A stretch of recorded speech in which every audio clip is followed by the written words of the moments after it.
Esta es una producción de Grupo Fórmula. Vamos a enlazarnos ahora con el ingeniero Zuna. Él es el vicepresidente y director general del BBVA. Ingeniero, ¿cómo estás? Buenas noches. Doctor Curcio, qué gusto saludarte. Como siempre, un placer. Oye, qué añito más espantoso. Deberíamos estar en Acapulco a estas alturas del año, pero bueno, es lo que hay. Todos trabajamos a distancia. ¿Cómo llega la banca a esta nueva cita? Mira, yo creo que llega muy bien capitalizada y a veces hemos dicho en otras convenciones que la banca en México es sólida y tiene liquidez. Y me parece que eso era pues algo que no se entendía más que en momentos verdaderamente de crisis. Es decir, oye, que la banca después de una crisis tan profunda como el 8,5% de caída que vimos, que tenga niveles de capitalización por encima del 17%, que tenga buen control en la calidad crediticia y además liquidez para prestar, es muy relevante, sobre todo pensando en la reactivación económica de lo que viene. Cuando una banca no está sólida y no tiene un buen nivel de capital, no puede ser un pilar en la economía ni de la recuperación de un país. Pues sí, vale mucho efectivamente poner de relieve esto, porque es que bueno, ¿y de qué nos sirve una banca fuerte? Pues en las duras y en las maduras. Ahora fue parte de la solución, se ampliaron plazos, se renegociaron efectivamente condiciones para muchos de los usuarios. Es correcto, además vale la pena recordar la crisis del 94, donde la banca no fue sólida y no fue parte del proceso de recuperación y hemos construido una banca muy sólida y además reaccionamos muy rápido ante lo que veíamos. A partir de marzo empezamos a trabajar en los planes de apoyo para los clientes y me parece que fuimos la primera industria y la industria que más apoyo puso a sus clientes. Reestructuramos un número muy importante de clientes en ese momento y luego dimos productos de solución conforme iban venciendo esos planes de apoyo, que ha sido, como bien lo decías, parte de la solución en un problema pues muy grave en términos económicos y en términos también sociales. Fue el primer respiro de la gente, el poder ir difiriendo o el poder reestructurar parte de sus deudas, de sus compromisos en los inicios y después se fue ampliando el tema. Ahora, ¿cómo ves el año? ¿Cómo ves efectivamente a partir de ahora de esta cita que debía ser en Acapulco en adelante? Tenemos, por supuesto, pues el gran reto de la vacunación y la recuperación. ¿Cómo ven el futuro, ingeniero?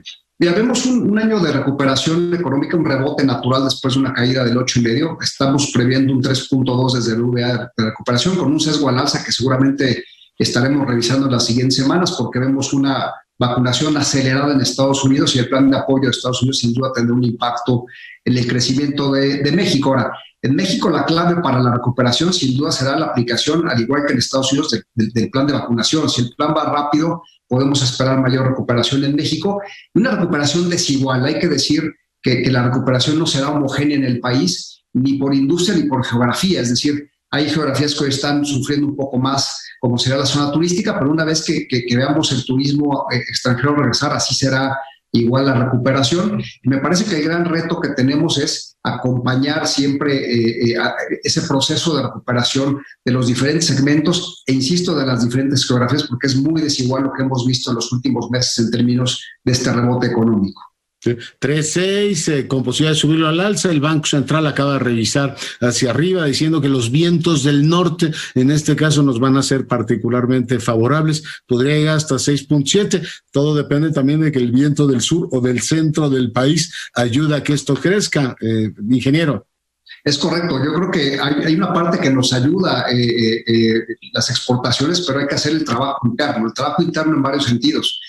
La creación de empleo, la confianza para el inversionista para crecer la inversión privada y la inversión pública y además acompañar este proceso con un plan de vacunación robusto. Si no hay un plan de vacunación robusto en México, difícilmente podremos aperturar las diferentes industrias que hoy están paradas y yo creo que el gran reto del 2021 y del 2022 va a ser cómo recuperamos este ritmo de inversión para incluso incrementar el potencial de crecimiento de este país que venimos un poco estancados desde el año 16, desde que llegó Trump al poder en términos de inversión privada, y ese es el principal reto que vamos a tener hacia adelante, recuperar ese nivel de inversión que nos permite estar en crecimientos por encima de lo que hemos visto históricamente en este país.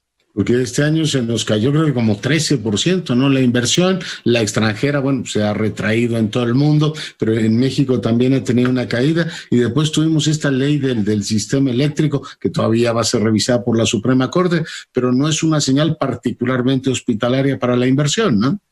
Es correcto. Yo creo que cualquier inversionista, tanto local como extranjero, quiere reglas del juego claras, ¿no? Que no las cambies a la mitad del partido. y sobre todo no va en línea con lo que está ocurriendo a nivel mundial esta ley eléctrica, y me parece que lo más importante es que no necesariamente es la mejor forma de destinar recursos públicos para efectos de inversión. Hay muchos requerimientos de infraestructura en diferentes áreas que cuando la inversión privada puede sustituir a la inversión pública, pues hay que hacerlo, sobre todo si es más eficiente y especialmente porque los recursos son finitos y hay que usarlos de la mejor forma posible. Y hay empresas muy eficientes que ya tenían mucho tiempo en México y en este caso se ven como cuestionadas. Veremos qué efecto tiene, cómo tratan esto en la pista jurídica, pero tenemos caída en la inversión y caída en el consumo. ¿Cómo les ha ido con eso? ¿Cómo se han movido los créditos al consumo? Creo que el consumo en general se cayó como 6.5, Eduardo.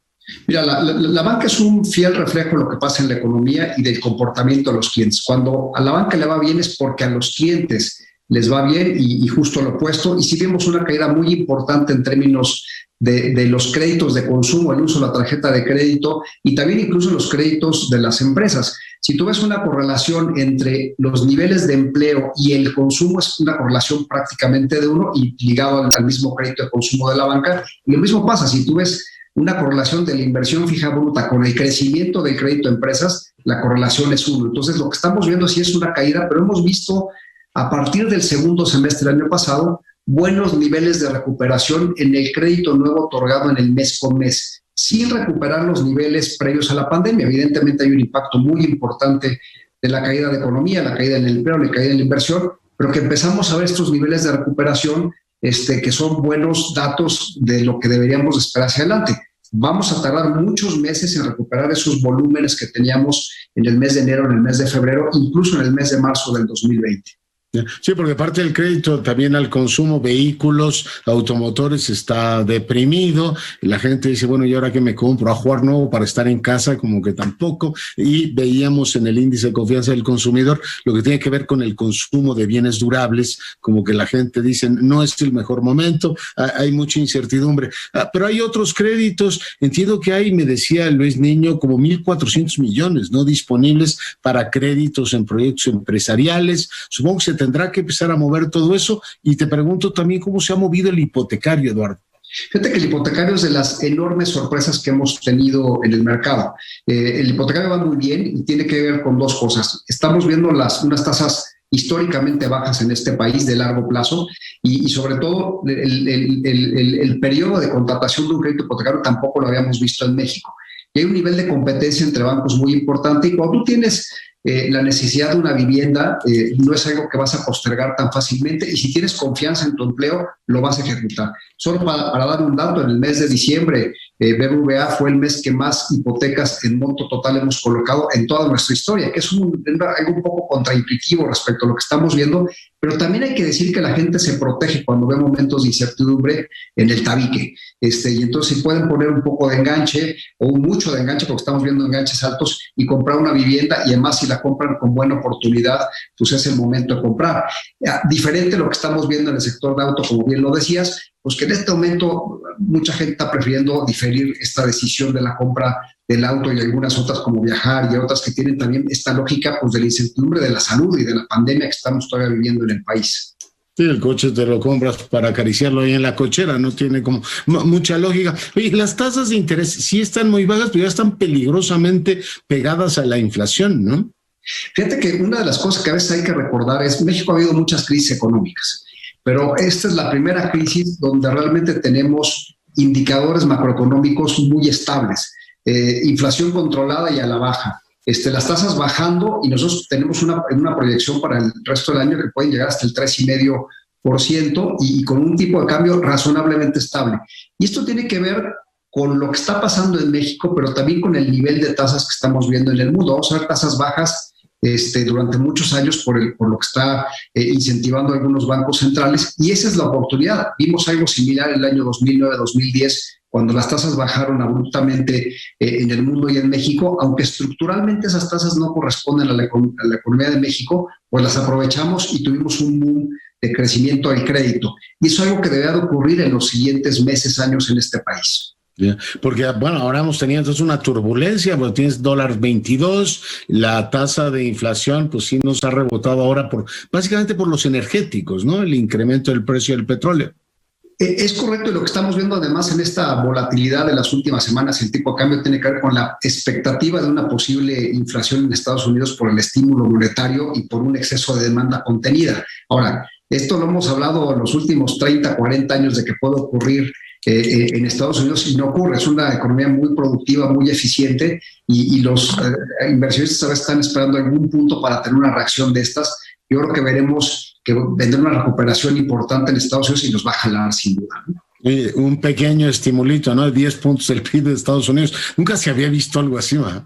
Nunca, y hay que reconocer que tampoco nunca se ha visto un nivel de impacto en la economía global como estamos viendo hoy. Entonces están reaccionando ante una crisis muy profunda y que lo que no quieren es que se siga transmitiendo hacia las familias en términos de empleo. Entonces va a ser muy interesante ver también todos estos estímulos que hemos visto pues, prácticamente desde 2008-2009, cómo se van a ir resolviendo en el tiempo. Va a ser estas cosas desde el punto de vista económico muy interesantes, un poco de teoría del libro económico, pero va a ser realmente novedoso el ver cómo se va resolviendo, ¿no? Ustedes se deshicieron de compas, ¿no? Este año. Sí, nos hicimos de compas este año. La operación se terminará cerrando en los siguientes meses. Una gran transacción para BBVA, tanto desde el punto de vista estratégico. La verdad es que Estados Unidos es un mercado muy pulverizado.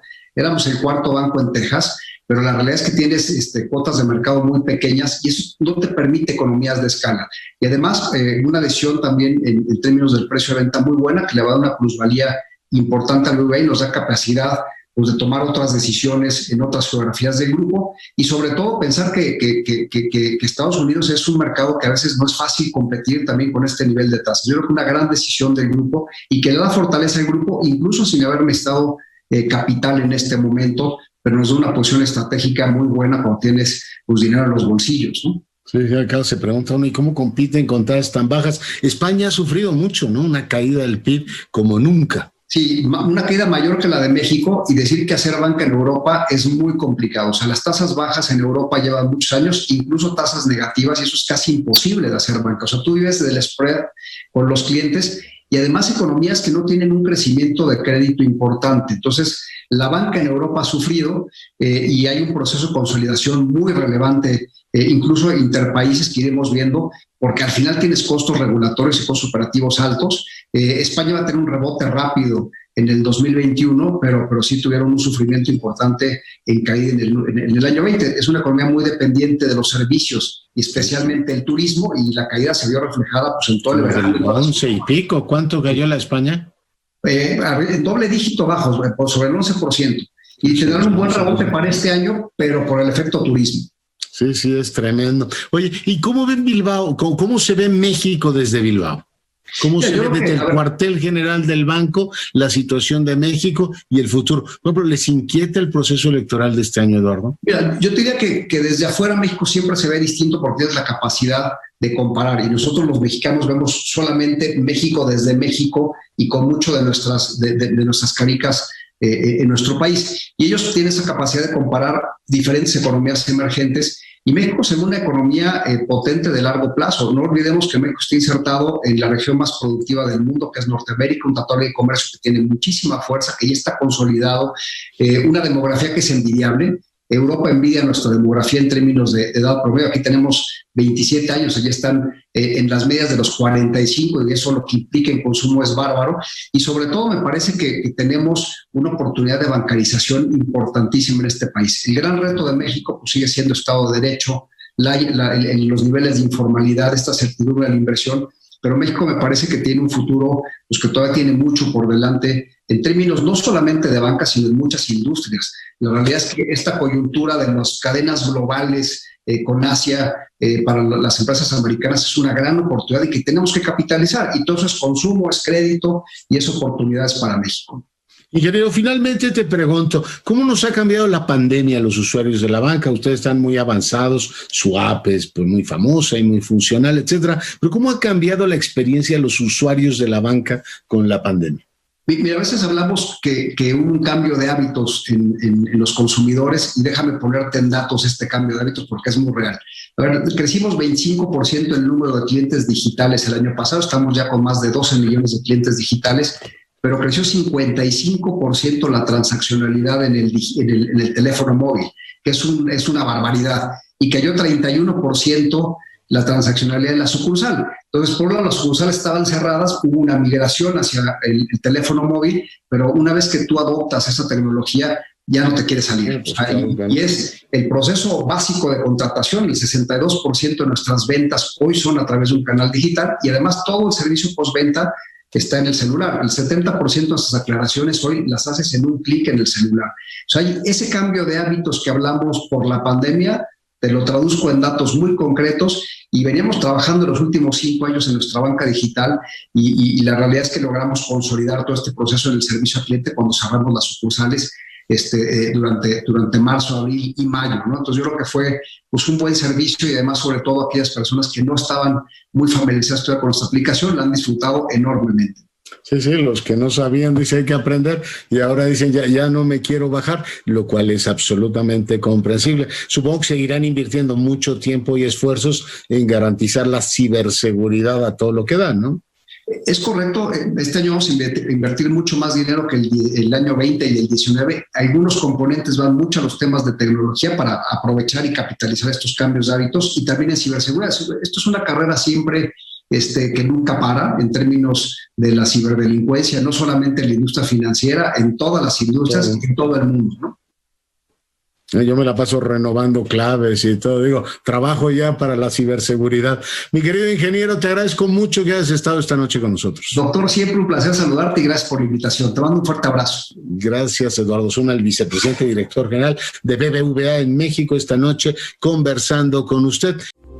Esta fue una producción de Grupo Fórmula.